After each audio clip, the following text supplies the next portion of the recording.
The way you love is quietly screaming your oldest wound.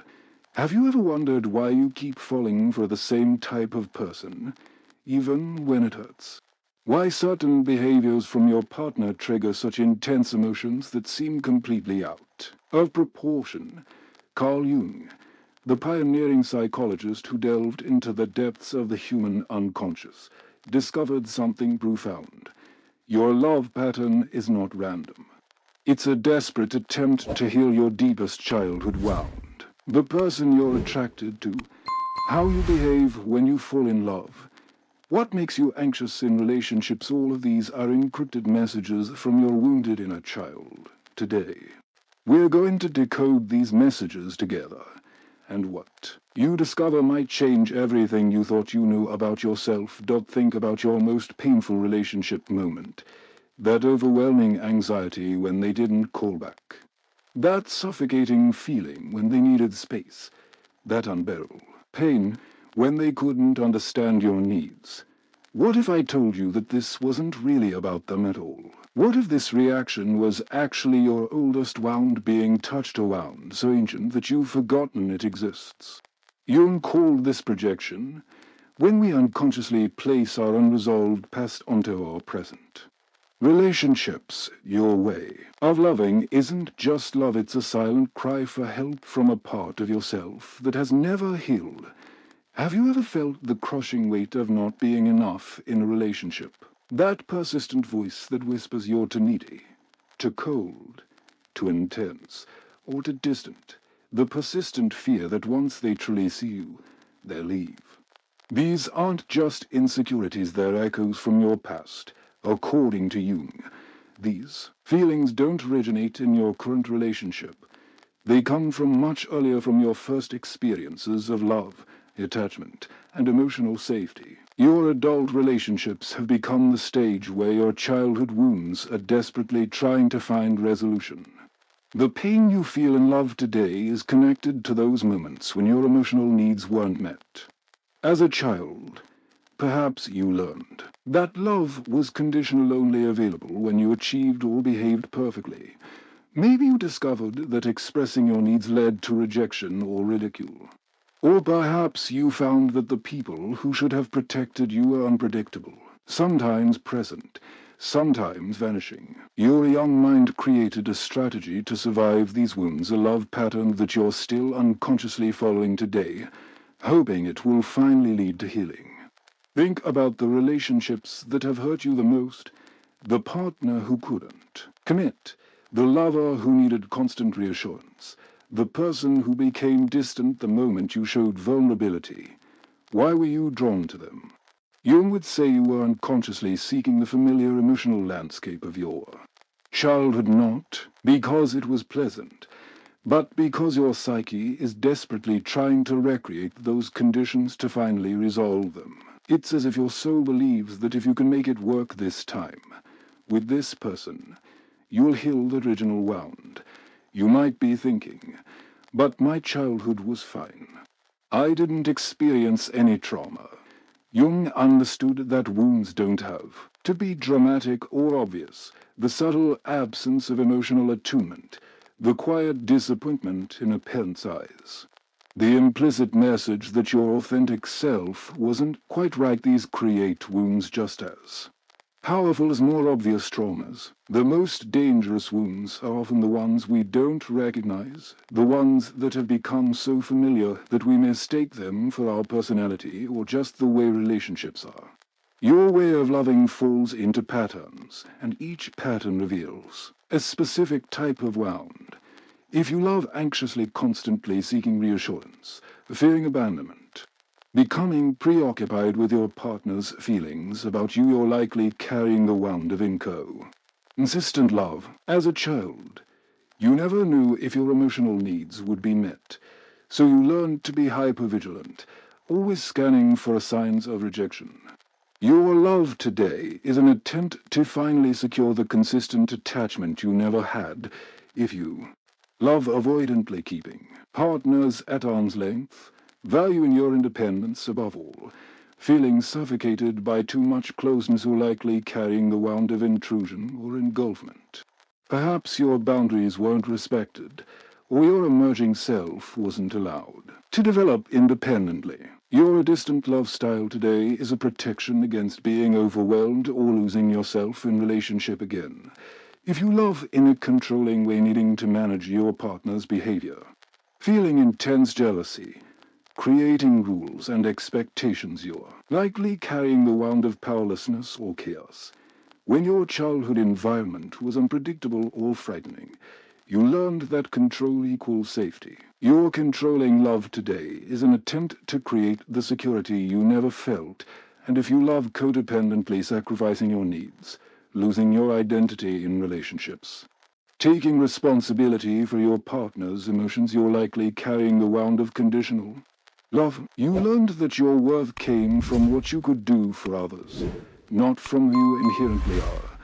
Your self-sacrificing love today is an attempt to finally prove your worthiness of love. Which of these resonates with you? Which pattern do you see in your relationships? Take a moment to really feel into this question, because recognizing your pattern is the first step toward freedom. Jung believed that until you make the unconscious conscious, it will direct your life, and you will. Call it fate. Your love patterns will continue to play out automatically until you bring them into the light of awareness. The most profound realization Jung offered about our wounded love patterns is this: the very person who triggers your deepest wounds is often the one who can help you heal them. This isn't because they will change or finally give you what your parents couldn't. It's because they provide the perfect opportunity for you to recognize, confront, and integrate your shadow, those disowned parts of yourself that carry your original pain. Your attractions aren't random. Your unconscious is wisely drawing you toward the very experiences that can lead to your wholeness. If only you approach them with awareness. Let's explore the first primordial wound, abandonment. If this is your core wound, you learned early that people leave. Perhaps a parent was physically absent, emotionally unavailable, or unpredictably present in your life. Your young psyche concluded, I am not worth staying for. Today, this wound manifests as intense abandonment anxiety, clinginess that pushes others away, or paradoxically, leaving relationships first to avoid being left. You find yourself attracted to emotionally unavailable partners who recreate the original abandonment dynamic, giving you a chance to finally get it right and prove you're worthy of someone staying. Notice how this pattern shows up in your life. Do you panic when someone doesn't respond to your message right away? Do you require constant reassurance that your relationship is secure? Do you find yourself attracted to people who are already committed elsewhere, emotionally distant, or otherwise unavailable? These aren't character flaws, they're symptoms of your abandonment wound seeking resolution. The second primordial wound is rejection. If this is your core wound, you received the message that who you authentically are is not acceptable or lovable. Perhaps you were criticized for your natural temperament, compared unfavorably to siblings or peers, or punished for expressing certain emotions or needs.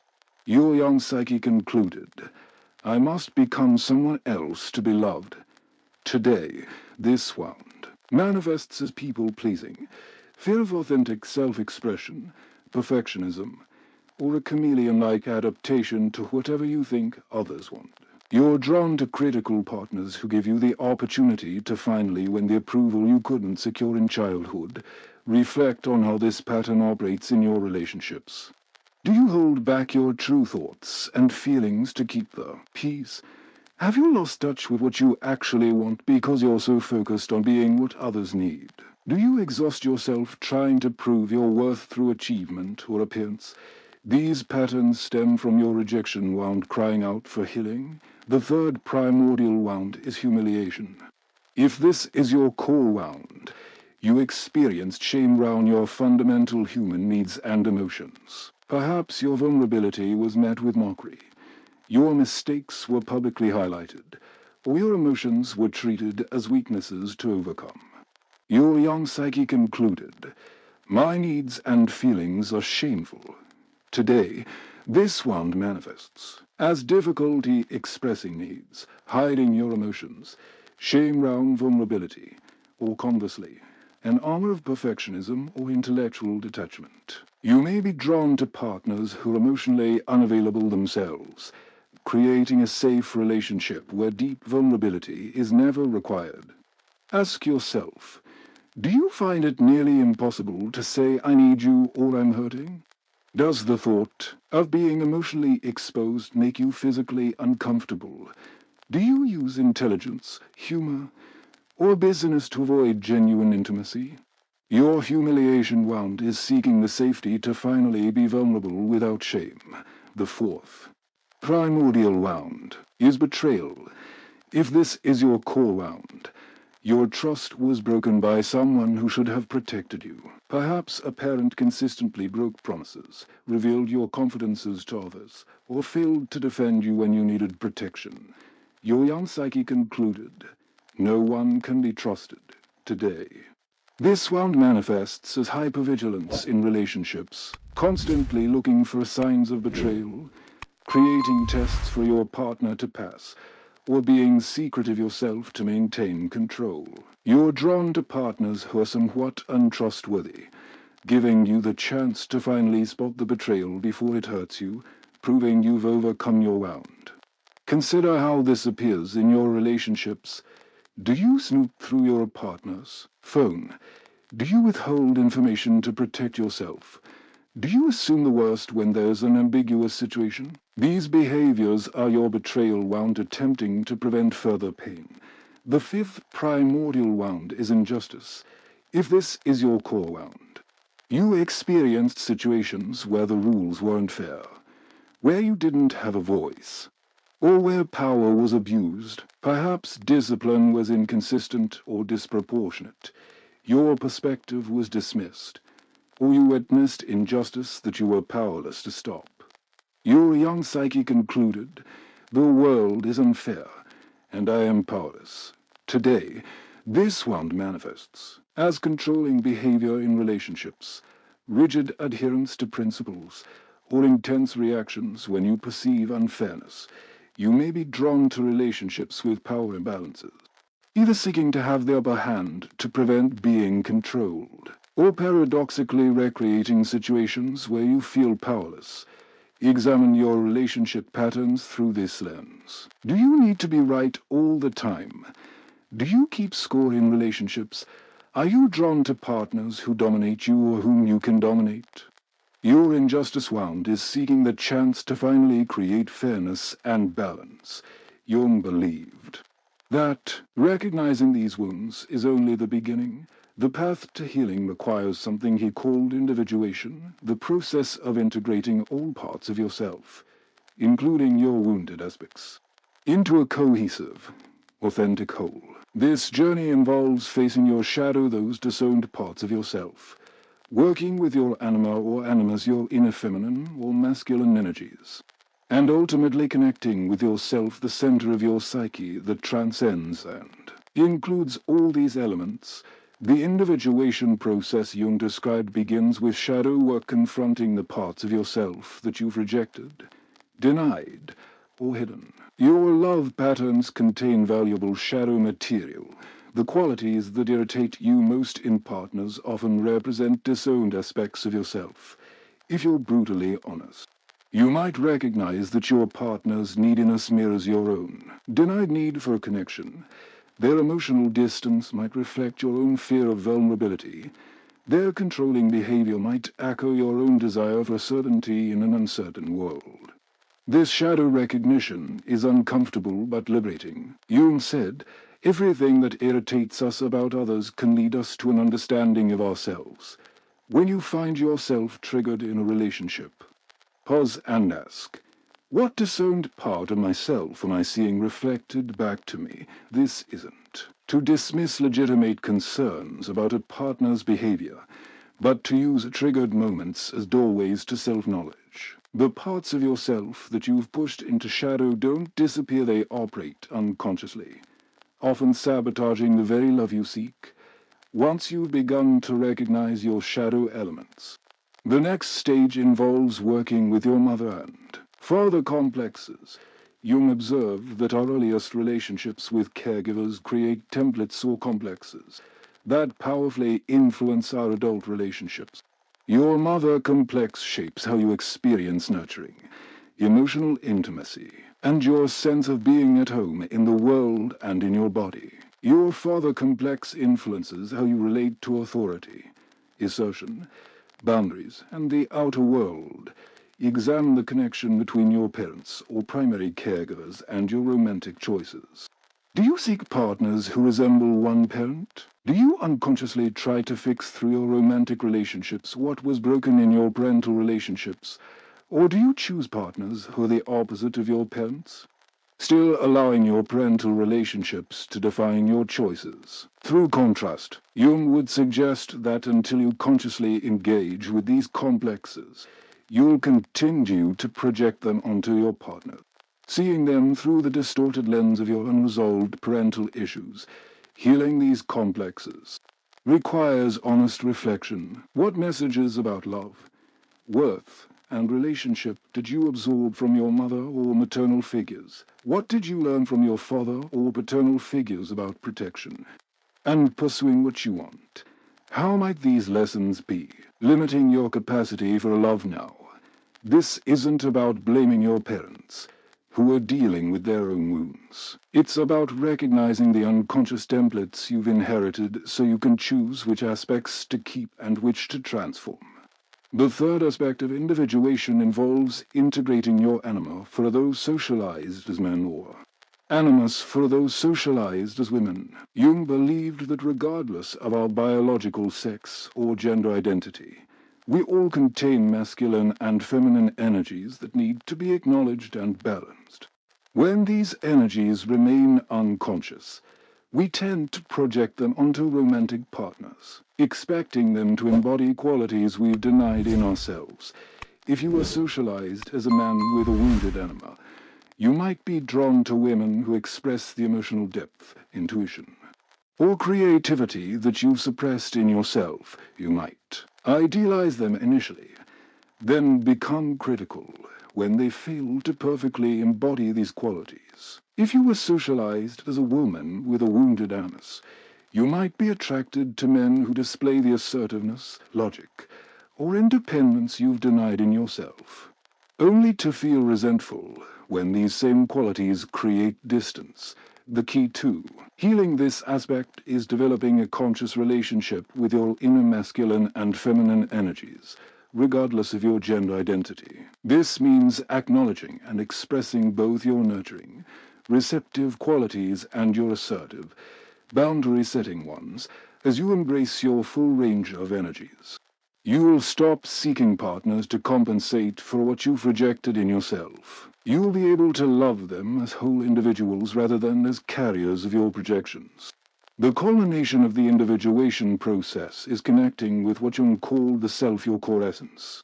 That transcends and includes all aspects of your psyche. This isn't your everyday personality or ego, but a deeper center that holds the blueprint for your wholeness. When you glimpse this self, even momentarily, you experience a profound sense of rightness, authenticity, and purpose. Your relationships transform because you no longer need others to complete you or heal your wounds. You can love from wholeness rather than from lack. This journey of individuation isn't a straight line but a spiral, returning to similar themes at deeper levels. It requires practices that help you recognize and transform your wounded love patterns. Let me share 5 transformative Jungian practices that can help you love more consciously and heal your primordial wound. The first practice is Jungian self-examination. Unlike conventional self-improvement, this isn't about fixing what's wrong with you. It's about curious, compassionate observation of your patterns. Keep a relationship journal where you record your triggers, dreams, and repetitive dynamics without judgment. Notice when your emotional reactions seem disproportionate to the situation. These are gold mines of self-knowledge, signaling that an old wound has been activated. Ask yourself, what early memory does this feeling remind me of? When was the first time I felt this way? The connections between past and present will gradually become clear. Pay particular attention to your dreams, which Jung considered direct messages from the unconscious. Dreams about relationships often reveal what's happening beneath the surface of your waking awareness. Recurring relationship dreams, especially, can highlight patterns you're ready to address. Record them without interpreting immediately, letting their imagery and emotion speak to you over time. The second practice is the ritual of disidentification. This powerful technique helps you create space between your conscious self and your wounded patterns. When you find yourself caught in a familiar relationship, trigger perhaps feeling the desperate anxiety when your partner doesn't respond, or that wall of numbness when they want to get closer, pause and say to yourself, I am experiencing the abandonment wound, but I am not this wound. I am the awareness that can observe this pattern. This simple shift from being your wound to witnessing your wound creates the crucial space needed for a transformation. Try this practice daily. Stand before a mirror, look into your own eyes, and say, I have patterns of anxious, avoidant, controlling, codependent love. But I am not these patterns. I am the consciousness that can choose a new way. This ritual gradually loosens the grip of your unconscious patterns, allowing your authentic self to emerge, as Jung said. I am not what happened to me. I am what I choose to become. The third practice is shadow dialogue, a method of actively engaging with the discerned parts of yourself that drive your relationship patterns. Find a quiet space where you won't be disturbed. Close your eyes and imagine the aspect of yourself that takes over in your most difficult relationship moments. If you become anxiously attached, visualize your anxious child sitting across from you. If you become avoidant, picture your distant protector. If controlling, envision your inner dictator. If codependent, see your selfless martyr. Engage this figure in written dialogue, alternating between your conscious voice and this shadow aspect. Ask questions like, what are you trying to protect me from? What do you need to feel safe? What would help you trust me to handle relationships differently? Write down both sides of the conversation without censoring. You may be surprised by the wisdom your shadow parts contain. They develop for important reasons and have valuable information. And for you, this practice integrates these split-off aspects, reducing their power to unconsciously sabotage your relationships. The fourth practice is personal narrative reconstruction. Our love wounds become embedded in the stories we tell ourselves about who we are in relationships. I'm too much. No one stays. I can't trust anyone. I'm only valuable when I'm needed. These narratives, though painful, become comfortable through familiarity. Changing them requires conscious effort. Begin by writing your current love story, the narrative you've been living. Be honest about the recurring themes, the familiar endings, the role you typically play. Then, write a new story that acknowledges your wounds but isn't defined by them. Instead of I'm unlovable, so I have to hide my true self, perhaps your new narrative is I have experienced rejection, but I'm learning to reveal myself with discernment to people who have earned my trust. Instead of everyone leaves eventually, try I've experienced abandonment, but I'm developing the inner security to handle both connection and separation. Read this new narrative daily, preferably aloud. Share it with a trusted friend or therapist who can reflect it back to you. Your psyche needs to hear this new story repeatedly before it can begin to believe and embody it. As you noted, I am not what happened to me. I am what I choose to become. Your reconstructed narrative is a powerful choice about who you are becoming. The fifth practice is active imagination, a meditative technique Jung developed to connect with deeper layers of the psyche. Unlike passive meditation, active imagination engages your creativity to access wisdom about your relationship patterns. Begin by sitting quietly and focusing on a relationship issue that troubles you. Allow an image to form in your mind that represents this issue. It might be a landscape, an animal, an object, or a scene, enter into this image imaginatively. If it's a landscape, walk through it. If it's an object, examine it from all angles. Allow the scene to unfold like a movie or a dream where you are both participant and observer. Don't direct the imagery. Let it emerge organically. You might meet figures who represent aspects of your love partner child carrying your original wound. A protector maintaining your defenses. A wise figure offering guidance. Engage with these figures, asking questions about your relationship patterns, and listening for responses that rise spontaneously. Record your experience afterward, noting insights that emerged. This practice bypasses your conscious mind's habitual thinking to access deeper knowing about your relationship wounds and how to heal TH. And as you implement these practices, remember that healing your primordial wound doesn't mean you'll never feel triggered in relationships again. It means you'll recognize the triggers as they rise, understand their origins, and choose new responses rather than reacting from old patterns. The goal isn't perfection, but awareness and growth. As Jung said, the privilege of a lifetime is to become who you truly are.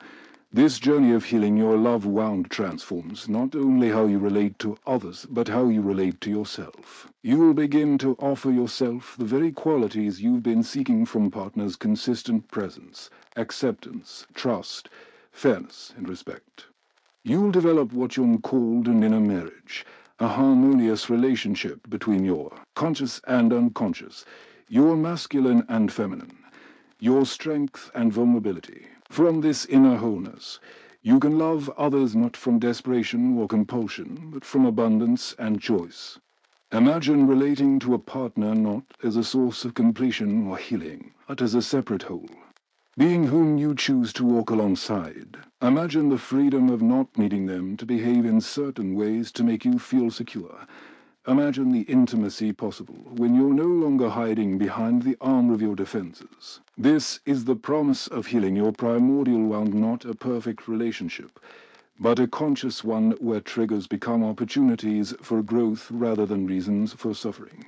The journey toward conscious love requires the courage to look unflinchingly at patterns you've been running for decades, the courage to feel emotions you've been avoiding, the courage to let go of defenses that have protected you but also limited you. Each time you recognize a wounded pattern and choose a different response, you're not just changing a behavior.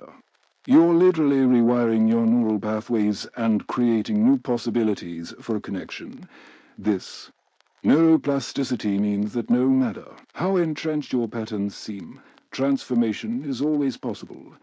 Let me share what this healing journey might look like in practice if your primordial wound is abandonment. Healing begins with recognizing how this fear drives your relationship behaviors. Notice when you're checking your phone compulsively for messages, when you're creating tests to gauge your partner's commitment, when you're holding back parts of yourself to avoid rejection. In these moments, practice self-soothing rather than seeking reassurance externally. Tell yourself, I feel abandoned right now, but I am not actually being abandoned. This is my old wound speaking. I can stay present with this discomfort without acting on it, gradually. You will develop what attachment theorists call unsecure attachment, the capacity to feel secure. You within yourself even when relationships are uncertain. You'll be able to give partners space without spiraling into anxiety. You'll stop interpreting normal separations as abandonment. You'll be able to discern when a relationship genuinely isn't meeting your needs versus when your abandonment wound is being triggered by neutral circumstances, if your primordial wound is rejection. Healing involves reclaiming your authentic self-expression. Start with small risks, sharing a genuine opinion, expressing a preference, allowing yourself to be seen in a state other than perfection. Notice the shame that rises and remind yourself, I feel unacceptable right now, but this is my old wound speaking. My authentic self-expression is valuable, even if not everyone appreciates it. Build relationships with people who respond positively to your authenticity, and let their feedback help rewire your expectation of rejection over time. You'll develop what Jung called a strong ego, not in the sense of egocentrism, but a healthy sense of self that can exist in relationship without being defined by others' responses. You'll stop shape-shifting to please others. You'll select partners who appreciate your authentic self rather than those who reinforce your rejection wound by keeping you striving for approval if your primordial wound is humiliation. Healing requires reclaiming the dignity of your needs and emotions. Practice naming your feelings without apology. I feel sad rather than sorry for being emotional. Express needs directly. I need space rather than withdrawing silently. I need connection rather than creating conflict to force. Engagement. When shame rises, tell yourself, I feel humiliated by having needs. But this is my old one speaking. My needs and emotions are a valid part of being human. As you heal, you'll develop what psychologists call emotional intelligence, the ability to recognize, express, and respond appropriately to your own emotions and those of others. You will stop hiding behind intellectual detachment or constant busyness. You will choose partners who respect emotional expression rather than those who shame it or are threatened by it, if your primordial wound is betrayal. Healing centers on developing discernment rather than suspicion. Learn to distinguish between genuine trust concerns and hypervigilance born from your wound. When you feel the urge to check up on a partner or assume the worst, pause and ask, is this suspicion based on actual evidence in the present? Or is it my betrayal wound being triggered? Practice extending trust incrementally in situations with low risk, building your capacity to remain open despite past hurts over time. You'll develop what relationship experts call wise trust, neither naive nor paranoid, but grounded in present reality. You will choose partners with demonstrable integrity rather than those who keep you in a state of uncertainty that feels familiar from your childhood experiences of betrayal. You will create relationships with high transparency and clear agreements, satisfying your need for security while remaining open to genuine connection, if your primordial wound is injustice. Healing involves finding your voice and setting boundaries without controlling others. Practice expressing your needs directly. This doesn't work for me rather than silently keeping score. Develop inner authority by making decisions aligned with your values. Regardless of external approval, when you feel powerless or that things aren't fair, remind yourself, I feel victimized right now, but this is my old one speaking. I have agency and can respond to this situation with dignity. As you heal, you'll develop what therapists call personal empowerment, the ability to advocate for yourself while respecting others' autonomy. You'll stop trying to control partners to prevent being controlled yourself. You'll choose relationships with balanced power dynamics rather than recreating the dominance or submission patterns familiar from your wound. These healing processes take time. There will be moments of regression when your old patterns resurface strongly. In these moments, self-compassion is essential. Remember that these patterns developed for important reasons. They helped you survive emotionally. In environments where your needs weren't being met, thank these protective parts of yourself for their intentions while gently committing to new ways of relating that better serve your adult life and relationships.